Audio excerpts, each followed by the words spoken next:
ആശാ വർക്കർമാരോട് സർക്കാർ തുടരുന്ന അവഗണനയിൽ പ്രതിഷേധിച്ച് INTUC പ്രവർത്തകർ കോതമംഗലം താലൂക്ക് ആശുപത്രിക്ക് മുന്നിൽ പ്രതിഷേധ സമരം സംഘടിപ്പിച്ചു. Kerala Pradesh ASHA workers Congress INTUC Kothamangalam regional committee എന്നിവയുടെ ആഭിമുഖ്യത്തിലായിരുന്നു പ്രതിഷേധം. ആശാ വർക്കർമാരോടുള്ള സർക്കാർ അവഗണനയ്ക്കെതിരെ INTUC പ്രവർത്തകർ കോതമംഗലം താലൂക്ക് ഗവൺമെന്റ് ആശുപത്രിക്ക് മുന്നിൽ പ്രതിഷേധ സമരം നടത്തി. Kerala Pradesh ASHA workers Congress INTUC Kothamangalam regional committee എന്നിവയുടെ ആഭിമുഖ്യത്തിലായിരുന്നു പ്രതിഷേധം. കോതമംഗലം മുൻ മുനിസിപ്പൽ ചെയർമാൻ KP ബാബു സമരം ഉദ്ഘാടനം ചെയ്തു. 36 ദിവസമായി സമരം നടത്തിയിട്ടു ആ സമരം ഒന്ന് തിരിഞ്ഞു നോക്കാൻ പോലും സംസ്ഥാനം ഭരിക്കുന്ന കമ്മ്യൂണിസ്റ്റ് മന്ത്രിസഭ തയ്യാറാവുന്നില്ല എന്നുള്ളതാണ് ഏറ്റവും ഖേദകരമായ അവസ്ഥ. അവർ പറയുന്ന ആവശ്യങ്ങൾ എത്രയോ നിസ്സാരമാണ് എന്ന് നമുക്ക് തോന്നുന്നു. ഇപ്പോൾ അവർക്ക് കിട്ടുന്ന ആനുകൂല്യം എന്ന് പറയുന്നത് ഒരു വേതനം എന്ന നിലയ്ക്കല്ല,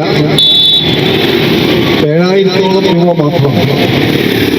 എങ്ങനെയാണ് ഒരു കുടുംബം 7000 രൂപ കൊണ്ട് ജീവിക്കുന്നത് എന്ന് നമ്മളെ പോലെ സംസ്ഥാനം ഭരിക്കുന്ന LDF സർക്കാരിന് ഈ നാട്ടിലുള്ളവർക്കും അറിയാം. അത് 21,000 രൂപയായി വർദ്ധിപ്പിക്കണം. തികച്ചും മാനുഷികമായ ഒരു ആവശ്യമല്ലേ?